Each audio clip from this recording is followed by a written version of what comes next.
고린도전서 13장 4절에서 7절.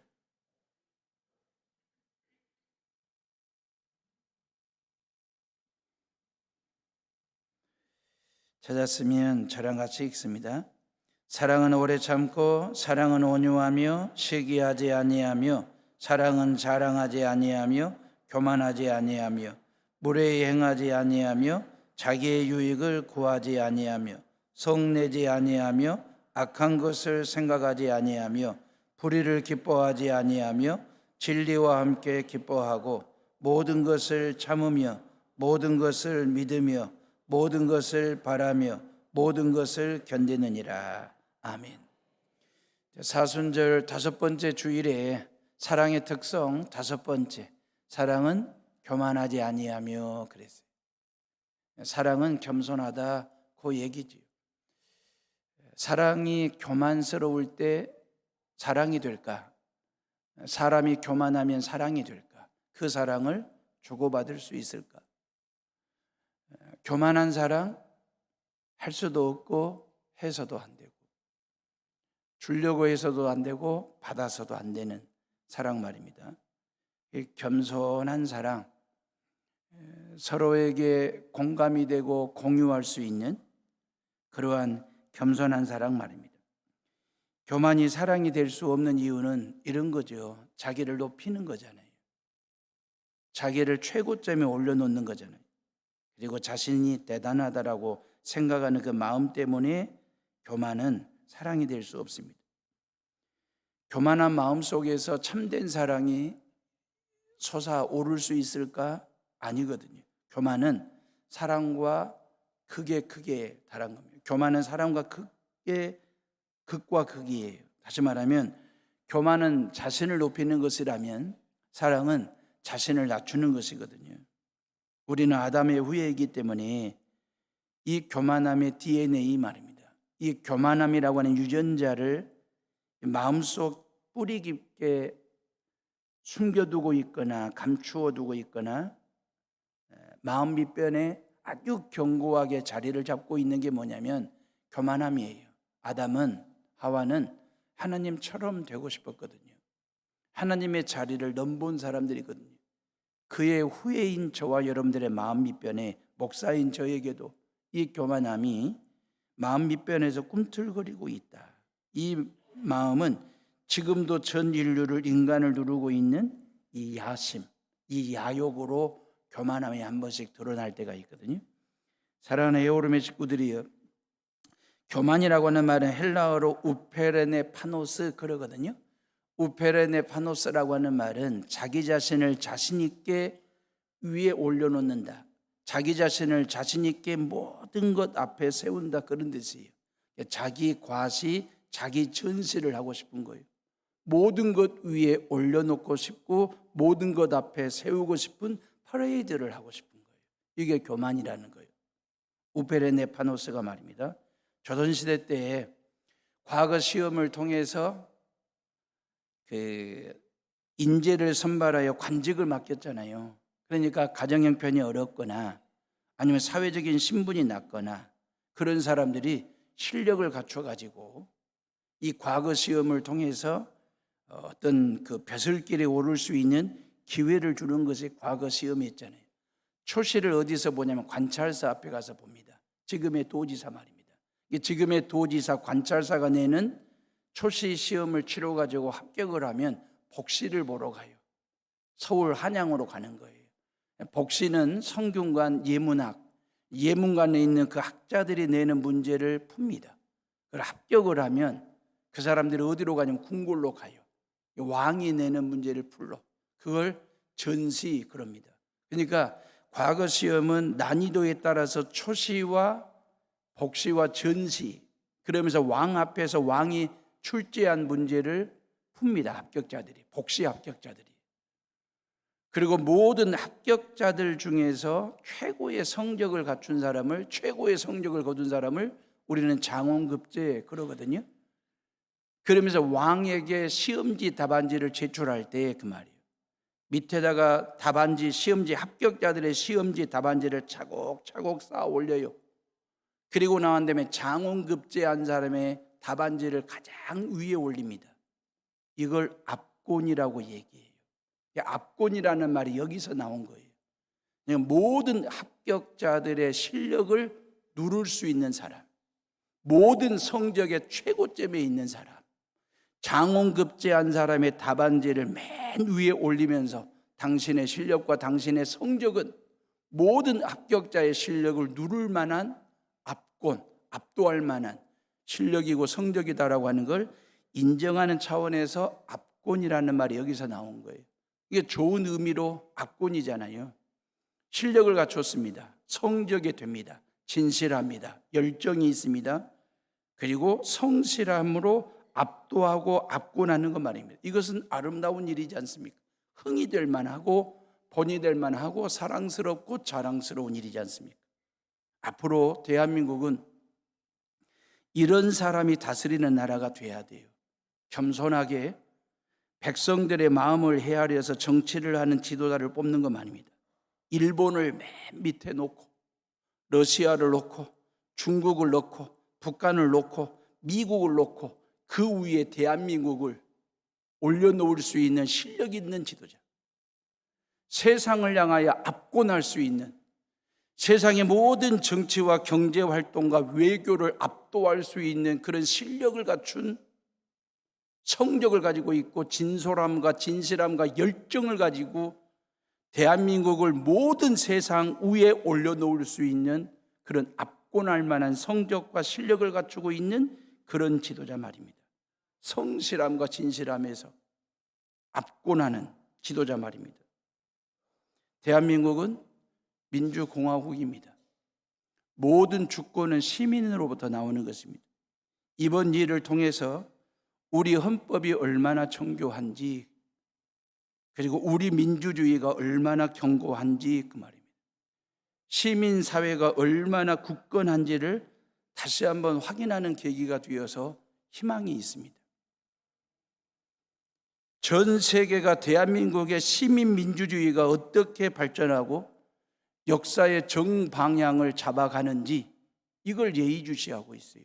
전 세계가 대한민국을. 나라 살리는 일에 한국교회가 기도해야 되지 않겠습니까? 정치적으로 긴 겨울이 끝나고 이제 봄이 왔습니다. 고난주간을 앞두고 내일부터 특별 새벽 기도회를 하거든요. 저와 여러분들이 모여서 새벽마다 나라와 민족을 위해서 지금보다 더 나은 대한민국 만들어 여러분들의 아들, 딸들, 사위, 며느리들, 여러분들 손주들에게 물려줘야 될 책임이 우리 모두에게 있지 않습니까?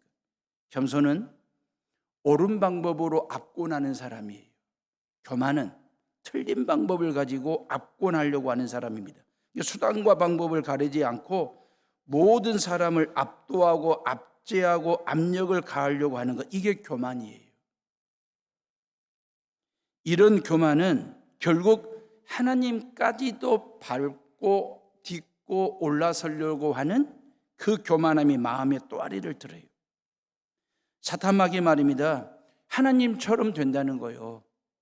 하나님처럼 된다는 이 꼬드김에 아담과 하와가 마음속에 우페르네파노스, 교만함이 또아리를 든 거잖아요. 하나님처럼을 넘어 하나님 위에 서고 싶은 거예요. 하나님보다 앞서고 싶었던 거예요. 아담과 하와는 이 유혹과 이 야심과 이 야망, 욕망을 이겨내지 못하고 결국 자기 자랑, 자기 교만함에 빠져가지고 결국 어떻게 됩니까? 선악을 알게 하는 열매를 똑 따먹는 순간에 죄인 되었습니다. 그 이후에 모든 인간은 통제할 수 없는 교만함과 세상살이를 하는 그런 인간이 되었어요. 교만은 끊임없이 나를 남과 비교하여 남을 밟고라도 일어서는 기쁨을 느끼도록 부추기는 것이 교만이에요. 이런 타고난 충동은 생존의 불안과 맞물리면서 현대 사회를요 거대한 경기장으로 만들었어요. 경쟁터로 만들었어요. 싸움터로 만들었어요. 전쟁터와 같은 살벌한 경기장으로 만들었어요. 하나님처럼 되고자 하는 교만함이 무한경쟁 시대를 낳은 거예요. 애들을 낳아서 키우면서 친구들을 다 제치고 네가 최고점에 올라서야 된다. 친구들을 다 제끼고 네가 가장 앞장서야 된다. 1등을 해야 된다라고 하는 강박에 시달리면서 애들이 어린 시절을 그렇게 큽니다. 왜 달려야 하는지, 목적지 끄트머리에 뭐가 있는지도 모르고 애들을 등 떠밀듯이 그 무한 경쟁에 몰아내는, 밀어내는, 앞만 보고 달리라고, 처지면 안 된다고, 뒤떨어지면 안 된다고, 그런 어떤 강박을 가지고 아이들을 키워요. 그 아이들이 나중에 커서 어른이 돼가지고 애들을 또 낳았어. 그 애들 데리고 또 무한 경쟁에 무한 질주를 시킵니다. 일단 달리라고, 묻지 말고 달리라고, 뒤를 쳐다보지 말고 달리라고. 뒤처지면 너는 도태되고 쪽팔리니까 무조건 뛰어. 이게 반복이 돼요. 이 악순환이. 대한민국은 선순환이 돼야 되는데 이 악순환이 반복되다 보니 이릇처럼 어리석고 교만한 일이 어디 있을까? 묻지 말고 공부해. 교만입니다. 뒤돌아오지 말고 뛰어. 교만입니다. 가장 높은 곳에 서야 된다. 교만입니다. 실력이 없어도 좋으니까 압도하고 압권하라. 교만입니다. 하나님처럼 되고자 하는 교만함이 늘 우리 안에 꿈틀거려요. 1등할 수만 있다면, 가장 높은 곳에 오를 수만 있다면, 가장 좋은 것을 가질 수만 있다면 하나님을 짓밟고서라도 살아. 이게 사탄 마귀가 인간의 뇌리 속에 심어놓은 교만함의 DNA입니다. 우리 안에 뒤틀어진 교만함이 있어요. 이걸 바로 펴고 싶어. 뒤틀린 삐딱한 이 교만함을 바로 펴주고 싶은데 펼 만한 게 없어. 필 만한 게 없어요. 이 교만을 교정하고 싶은데 그 말이에요. 교만을 교정하고 싶은데 뭘로 교정을 해야 될지 그 말이에요. 인품으로도 안 되고 성격으로도 안 되고 삶의 경륜과 관록으로도 안 되는 이 비틀어진 이 교만함을 어떻게 뭘로 교정할까? 성경은 사랑이라고 말씀하십니다. 사랑할 때 그 말입니다. 틀어진 교만함이 바로 필 수 있다. 교만을 교정하는 힘이 어디에 있느냐? 사랑에 있다라고 성경은 말씀하세요. 잘 봐보세요. 교만은 나를 사랑하는 거예요. 나를 사랑하기에 나를 가장 높은 자리에 올려놓고 싶어. 내가 나를 사랑하기에 내가 나를 항상 앞에 세우고 싶어. 내가 나를 사랑하기에 가장 좋은 것, 귀한 것으로 꾸미고 싶어. 이게 교만이거든요. 이러다 보니 인생이 틀어지고 신앙이 뒤틀리는 거잖아요. 이걸 어떻게 필까 그 말이에요. 이 교만을 뭘로 교정할까? 그건 사랑이라고 하는 것입니다. 하나님을 겸손하게 사랑하고 이웃과 자신을 겸손하게 사랑하면 그 말이에요. 교만을 교정할 수 있는 힘이 뭐냐 그 말이에요. 사랑이다. 언제? 나보다도 남을 더 사랑할 때 그 말이에요. 예수님이 이웃을 너처럼 사랑하라고 부처님이 그랬잖아요. 자비를 얘기했을 때 예수님의 이 말과 부처의 말은 맥락이 같은 말이거든요. 결국은 사랑이더라 그 말입니다. 사랑하면 교만하지 않습니다. 사랑하면 자랑하지 않습니다. 시기하지 않습니다. 사랑하면 오래 참고 온유할 수 있습니다. 진심으로 모든 사람을 소중히 여기며 그들이 잘 되기를 바라는 본질적인 사랑을 품으면 자연스럽게 그 말이에요. 교만은 설 자리를 잃어요. 그러면서 교만은 자연스럽게 도태가 된다고요. 내가 겸손하게 나보다도 남을 더 사랑하면 그 말이에요. 사랑은 자연스러운 것이잖아요. 인위적인 사랑은 티가 나게 돼 있거든. 부담스러운 일이 될 수도 있고. 그런데 자연스러운 사랑은 서로에게 유익을 줍니다. 사과나무를 봐보세요. 사과나무는 사과를 맺을 때 그 말에 이 사과를 먹을 사람의 입맛이나 건강까지 챙기지 않습니다. 자신의 행위를 숭고한 희생으로 여기지를 않습니다. 그냥 자연의 정해진 순서에 따라 꽃을 피우기도 하고 때가 되면 열매를 맺기도 하고 그냥 그 자연 생태계에 순응하는 거예요. 자연의 그 흐름에 순응하면서 꽃을 피우고 열매를 맺는 이러한 일들이 그 말이에요. 누군가에게 사과 맛을 주고 건강을 주는 도움이 되었을지라도 그 말이에요. 사과는 사람 앞에서 우쭐해하지 않습니다. 그저 주어진 일을 자연스럽게 했을 뿐이라고 생각하기 때문에 사과나무는 사람 앞에서 폼 잡지 않아요. 가오 잡지 않습니다. 교만하지 않습니다. 자연은 사랑을 할 뿐 교만하지 않습니다. 사과는 열매를 줄 뿐 자랑하지 않습니다. 교만하지 않아. 이게 사랑이에요. 하나님은 겸손한 자를 들어 쓰시거든요. 겸손한 자를 들어 쓰시다가 그 사람이 교만해지면 사용하는 걸 중단하십니다. 중단하시고 난 다음에 부단한 훈련을 시키세요. 꾸짖기도 하시고 혼을 내기도 하시고 때리기도 하시고 벌을 주기도 하시고. 왜요? 사랑하기 때문에. 교만을 버리고 겸손한 사람으로 회복되도록 하기 위해서 하나님은 때에 따라 매를 들기도 한다니까요. 때리기도 한다니까요. 벌 주기도 하신다니까요. 왜? 사랑하기 때문에. 그럼에도 불구하고 이 교만함을 버리지 않으면 하나님이 그 사람을 버립니다.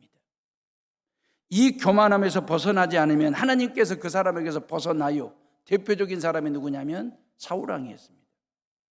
그는 끝까지 교만했거든. 그때 하나님이 사울에게서 떠나 겸손한 다윗에게 가셔서 기름을 부어 이스라엘의 왕으로 세우셨거든요. 이방인 선교의 그릇으로 하나님이 쓰시려고 사도 바울을 선택하셨어요. 근데 사도 바울이 유럽 전역을 덧트고 다니면서 주의 복음을 증거하고 주님의 몸된 교회를 세우는 복음 증거자요, 목회자요, 성경 기록자였지 않습니까? 그런데 사도 바울에게는 육체의 가시, 질병이 있었거든요. 고질적인 병 말입니다. 성서학자들은 세 가지를 얘기하는데 그 세 가지의 병명이 뭔지는 정확히 몰라. 그런데 사도 바울의 몸에는 육체의 가시와 같은 고질병이 있었어요. 어찌 보면 복음 증거하는 사람이 고질병 아리를 하고 있다는 것은 영광 가리울 것 같아서 사도 바울이 하나님께 기도하지 않습니까? 이 육체의 가시 좀 뽑아달라고. 근데 하나님께서 노하셨어요. 실은 고질병은 고칠병입니다. 하나님에게는 못 고칠 병이 없지요. 고질병에 점 하나만 찍으면 하나님에게는 고칠 병이 된다고요.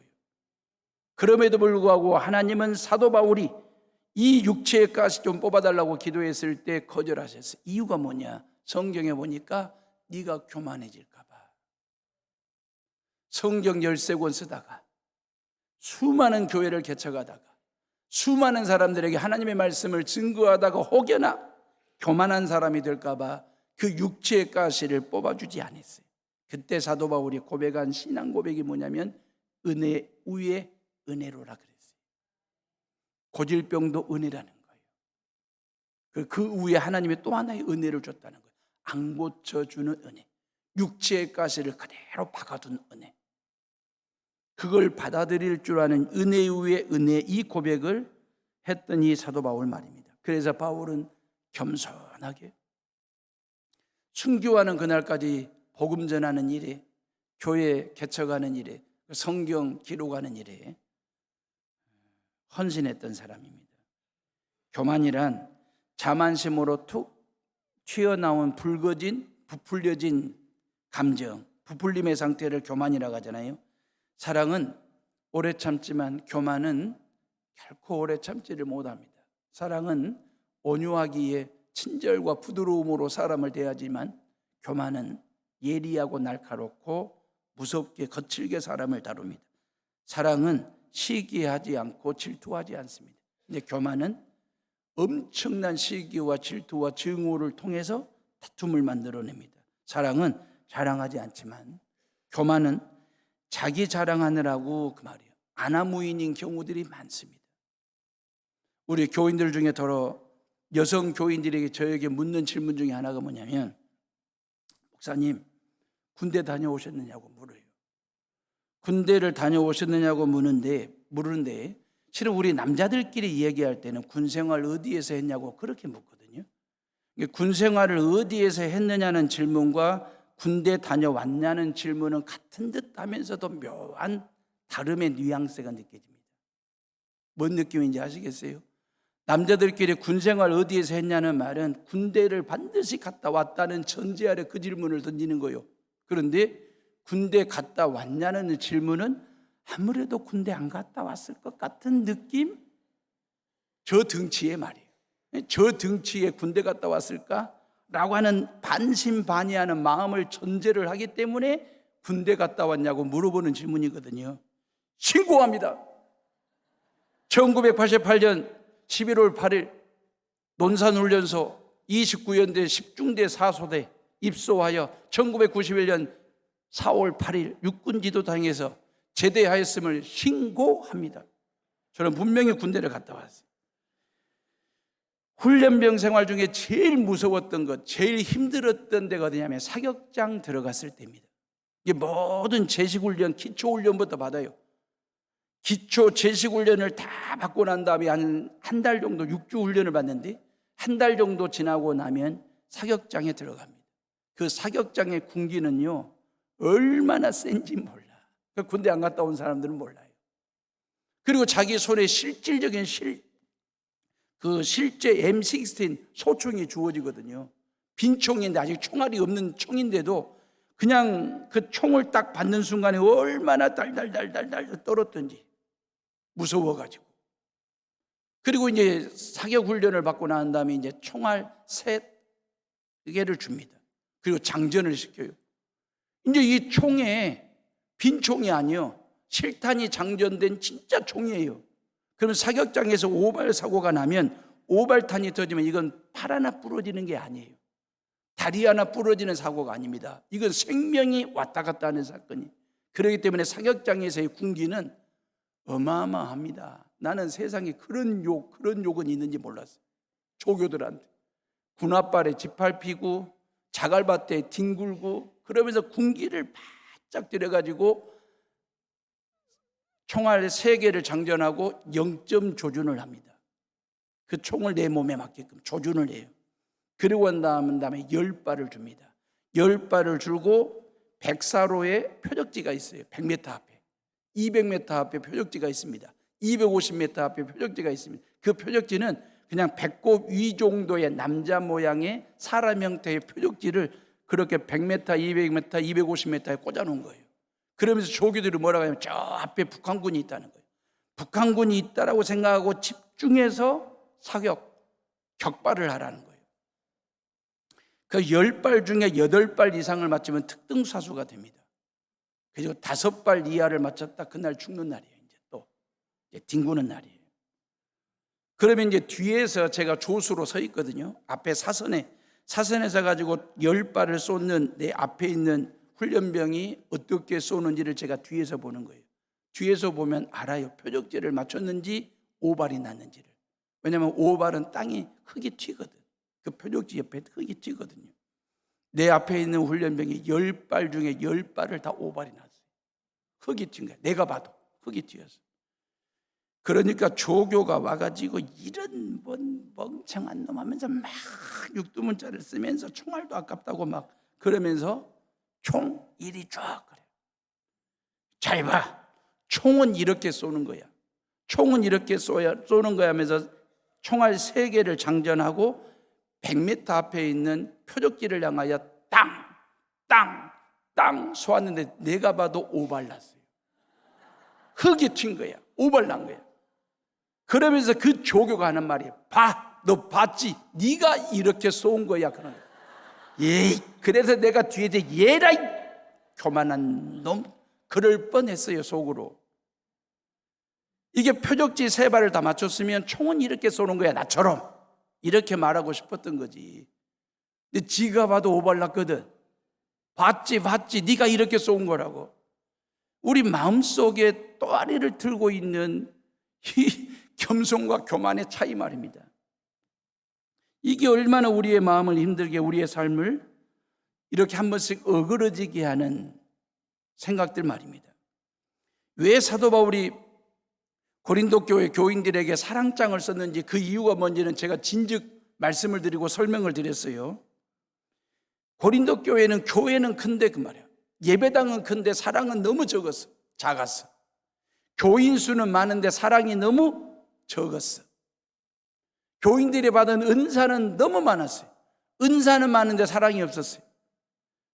방언도 했지 않습니까? 천사의 말도 했지. 예언의 능력도 있지. 산을 옮기만한 믿음도 가지고 있지. 굳이 하는 일에 누구보다도 앞장섰지. 내 몸을 불사르게 내줄 줄 아는 헌신도 있었지 않습니까? 그런데 사랑이 없었어요. 그래서 성경은 썸씽이 아니라 낫싱이라고 얘기했어요. 고린도 교회의 문제는 예배당의 크기가 아니었습니다. 교인 수가 많냐 적냐가 아니었습니다. 은사가 있냐 없냐가 아니라 사랑하냐 안 하느냐, 이걸 다루고 있는 게 고린도서거든요. 다시 말하면 크리스찬다움의 기준이 뭐냐 그 말이에요. 목사다움이 어디에 있느냐 그 말이에요. 이력과 경력과 사회적인 스펙이 아니에요. 사랑이 있느냐 없느냐가 다움과 답계를 결정하는 아주 중요한 사랑 말입니다. 예, 시기하지 않고 자랑하지 않고 교만하지 말라 그랬잖아요. 근데 고린도 교회는 시기도 했고 자랑도 했고 교만도 한 거예요. 고린도전서 1장을 보면 지도자들의 교만에 대해서 지적을 하거든요. 27절에 보면 하나님께서 세상에 미련한 것들을 택하사 지혜 있는 자들을 부끄럽게 하려 하시고 세상에 약한 것들을 택하사 강한 것들을 부끄럽게 하셨느니라 그랬어요. 교회 지도자들은 강한 것과 지혜로움이라 그랬잖아요. 그런데 이 강함과 지혜로움을 통해서 뭐 때문에? 겸손하게 주님의 몸 된 교회와 성도들을 신앙 지도를 했어야 되는데 그리하지 못한 거예요. 그 지혜로움과 강함을 가지고 교만한 거예요. 그때 하나님께서 그들을 버리시고 약하고 미련한 사람들을 들어 교회 지도자로 세우셨다, 요 얘기거든요. 2장은 고린도전서 2장은 사람의 지혜로 전도도 하고 그 말이에요. 말씀씨를 가지고 영혼 구원할 수 있다라고 하는 영적 교만함이 그들의 마음속에 또아리를 들고 있었어요. 2장 4절에 보면 내 말과 내 전도함이 설득력 있는 지혜의 말로 하지 아니하고 다만 성령의 나타나심과 능력으로 하고 그랬어요. 영혼 구원하고 전도하는 것은 성령의 능력과 성령의 인도하심 받아 해야 되는데 고린도 교회 교인들은 내 말솜씨, 내 말 재주, 내가 알고 있는 지혜를 통해서 전도할 수 있다라고 하는 그런 교만함을 하나님 앞에 가지고 있었거든요. 고린도전서 3장에는 사람에 대한 자랑과 교만을 다룹니다. 그리고 고린도전서 4장에 보면 고린도 교회 교인들이 얼마나 교만했는지를 알 수 있는 대목이 나오거든요. 4장 6절에 형제들아 내가 너희를 위하여 이 일에 나와 아볼로를 들어 본을 보였으니 이는 너희로 하여금 기록한 말씀 밖으로 넘어가지 말라 한 것을 우리에게서 배워 서로 대적하여 교만한 마음을 먹지 말게 하려 함이니라 그랬어요. 뭔 얘기냐면 사도 바울이 고린도 교회를 개척했지 않습니까? 아볼로가 와서 목회를 했지 않습니까?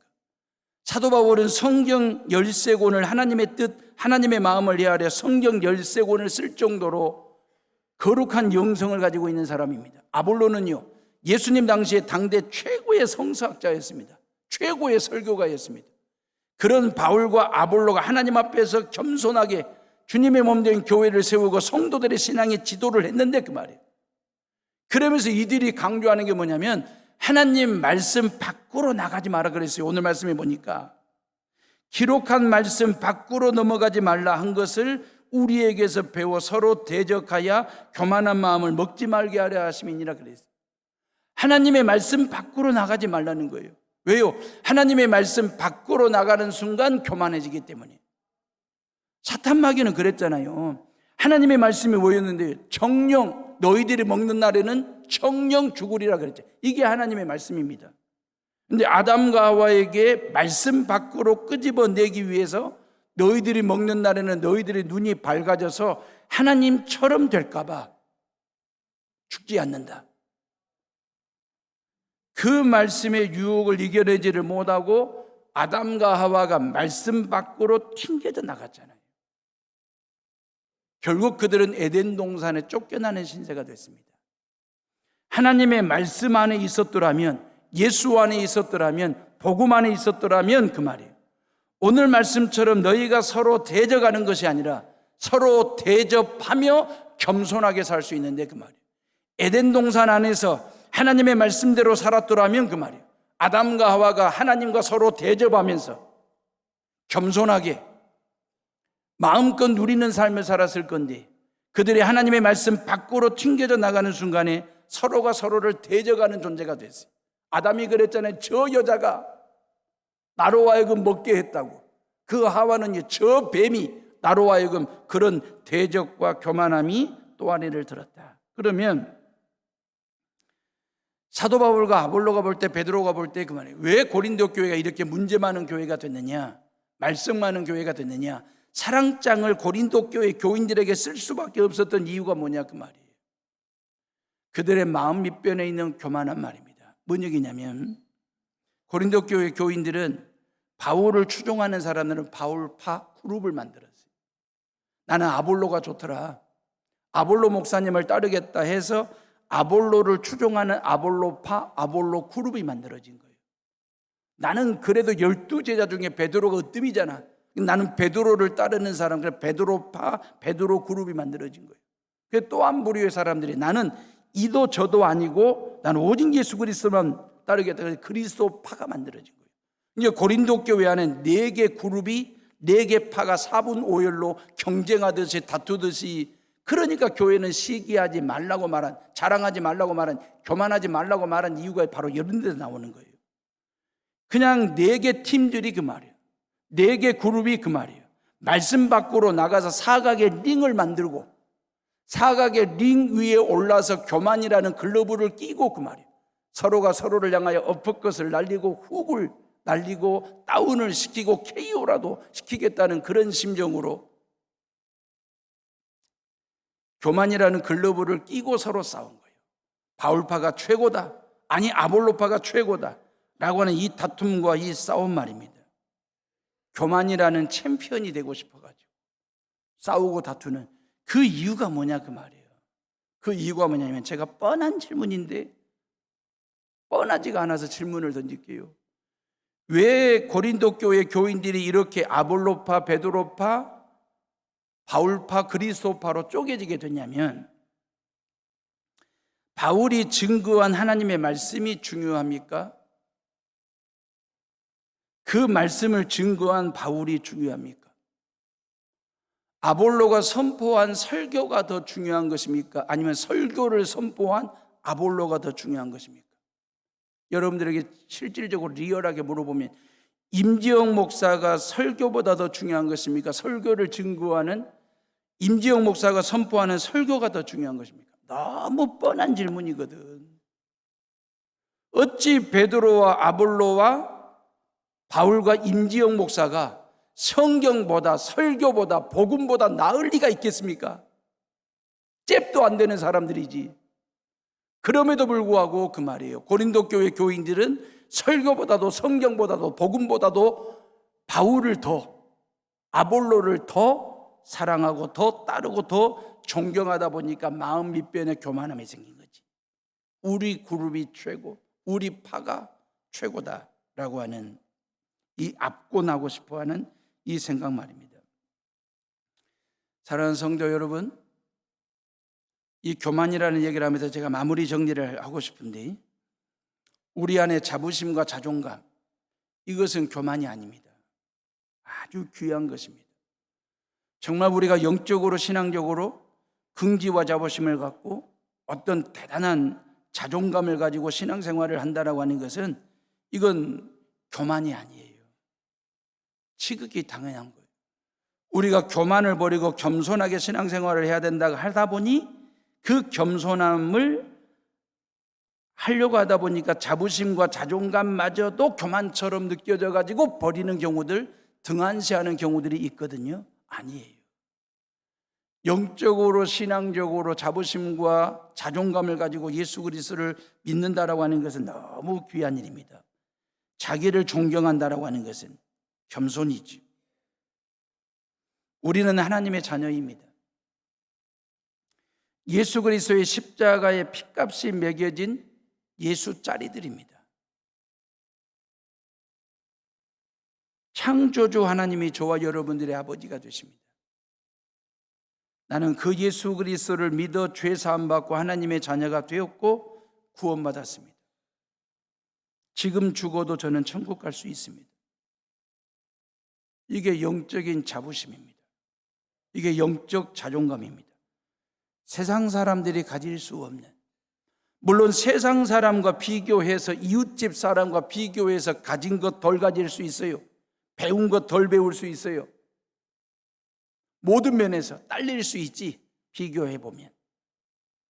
그런데 세상 사람이 갖지 못한, 세상 사람들이 가질 수 없는 영적 자부심과 긍지, 자존감 말입니다. 이런 자부심은 세상의 어떤 위력이나 고난 앞에서 자기를 지키게 하는 힘이 됩니다. 요즘처럼 수많은 사람들이 모여 살며 치열한 경쟁 속에서 소외되고 위축되기 쉬운 현대 크리스천들에게 반드시 있어야 될 자부심과 자존감 말입니다. 그래서 요한 웨슬리 목사님의 어머니였던 수산나가 11명, 12명의 자녀들을 낳아서 키웠는데, 그 수산나가 늘 저녁마다 잠자리에 누워서 아이들과 주고받은 대화가 있습니다. 어머니가 뭐라고 묻냐면, 너희는 누구니? 물으면 11명의 자녀들이 우리는 하나님의 자녀들입니다. 너희는 지금 무슨 일을 하고 있니? 물으면 우리는 하나님의 위대한 일을 하고 있습니다. 그 일을 누가 맡겼니? 예, 하나님이 우리에게 맡기시고 시키셨습니다. 요 얘기를 끊임없이 했다고 그래요. 우리에게 이런 자존심과 자부심은 필요하지만 사람들을 향하여서는 늘 겸손하셔야 됩니다. 우리가 내면세계, 다시 말하면 나의 내적으로는 자기를 지키되 사람들을 향하여서는 부드럽고도 겸손하게 온유하게 대하는 것 말입니다. 우리가 예수님을 좋아하는 이유는 뭘까요? 우리가 예수님을 좋아하는 이유는 이런 거잖아요. 예수님은 곧 하나님이시거든요. 그분은 하나님이시기 때문에 하나님의 모든 능력과 모든 권세를 다 가지고 계시는 분. 그럼에도 불구하고 우리 인생을 향하여, 우리 인간을 대하실 때마다 그 예수님은 항상 겸손하게 따뜻함과 사랑으로 우리를 대하신 그 예수님 말입니다. 교만 없는 사랑을 위해서는 그 말이에요. 내가 베푼 그 사랑을 누구 앞에서 물어야 되냐면 하나님 앞에서 물어야 돼요. 우리는 지금까지 여러분들 50년 살아오고 60년, 70년, 80년 살아보시면서 내 나름대로의 사랑의 크기 있다고 보거든요. 내 나름대로의 사랑의 깊이 있다고들 생각하거든요. 내 나름대로의 사랑의 넓이와 사랑의 무게를 잴 만한 그 정도의 사랑은 내가 했고 그 정도의 사랑하는 사람으로 살아봤다라고 다들 생각을 합니다. 예, 저는 그러고도 남으실 분들이라고 생각합니다. 여러분들이 지금 이 나이가 되도록 살아오시면서 누군가에게 베풀었던, 그게 이웃이 됐든 누가 됐든 교인이 됐든 그 베풀었던 그 사랑의 깊이와 높이와 넓이와 무게는 크다고 봅니다. 많다고 봅니다. 그런데 요 나의 사랑, 내가 베푼 요 사랑을 사람에게 절대 비교하지 마십시오. 사람에게 비교하는 순간에 교만해질 수 있습니다. 왜 부부간에 다투는 줄 아십니까? 부부간에 다투는 이유는 이런 거요. 내가 당신한테 해준 것이 얼마나 많은데, 늘 이 생각이거든. 부부간에 서로 비교하는 거야. 내가 당신한테 해준 사랑이 얼마나 많은데 이것 때문에 다툼이 생기는 것이거든요. 저와 여러분들은 그 말이에요. 여러분들이 베푸신 사랑이 있으면 사람에게 가서 비교하지 말고 십자가 앞에 서보세요. 하나님 앞에 서보세요. 그 사랑의 깊이를 비교할 수 있을까? 그 사랑의 넓이를 잴 수 있을까? 하나님 앞에서. 그 사랑의 높이를 따져볼 수 있을까? 그 사랑의 무게를 탈 수 있겠냐 그 말이에요. 하나님 앞에서. 그래서 사랑은 사람과 비교하는 게 아니에요. 하나님과 비교하는 거예요.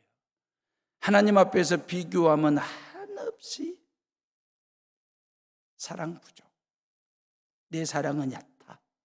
내 사랑은 가벼웠어요. 내 사랑은 높지 않았어요. 그래서 더 사랑해야 되겠구나. 남편, 아내, 자식들 더 사랑해야 되겠구나. 이웃을 더 사랑해야 되겠구나. 그런 마음이 어디에서 생기냐면 하나님 앞에서 사랑을 비교해 볼 때 그 마음이 생기는 거예요. 절대 사람 앞에 가서 사랑 저울질하지 마시고 사랑 키재기하지 마시고 사랑의 깊이를 측량하지 마세요. 하나님 앞에서만 그렇게 살아가는 저와 여러분들 되시기를 간절히 바랍니다. 이 시간 조용히 묵상합니다.